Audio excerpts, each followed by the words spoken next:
നാട്ടിലൊക്കെ നമ്മൾ കിറ്റ്കാറ്റ് വാങ്ങാറുണ്ട്. അപ്പോൾ നമ്മൾ വാങ്ങുമ്പോഴൊക്കെ നമ്മൾ മെയിൻലി കാണുന്ന ഫ്ലേവർ ഒരു റെഡ് കളറുള്ള സാധാ ചോക്ലേറ്റ് കിറ്റ്കാറ്റ് ആണ് അല്ലേ. പക്ഷേ ഇവിടെ ജപ്പാൻ എന്ന് വെച്ച് കഴിഞ്ഞാൽ കിറ്റ്കാറ്റിൻ്റെ പലവിധ ഫ്ലേവേഴ്സിന് ഭയങ്കര ഫേമസ് ആണ്.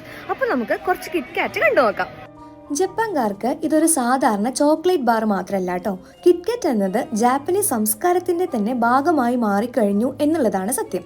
ഇവിടെ ഏകദേശം 300ഓളം കിറ്റ്കാറ്റ് വെറൈറ്റീസ് ഉണ്ട്. ഇതിൽ ചിലതൊക്കെ ലിമിറ്റഡ് എഡിഷൻസ് ആണ്.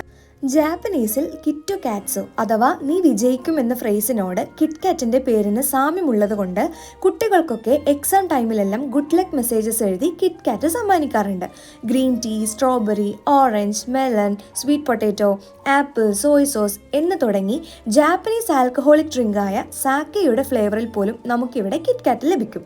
അന്താരാഷ്ട്ര തലത്തിൽ കിറ്റ്കാറ്റ് ഒരു ചോക്ലേറ്റ് ബാർ മാത്രമായിരിക്കുമ്പോൾ ജപ്പാനിൽ ഇത് വേറെ തന്നെ ഒരു അനുഭവമാണ്.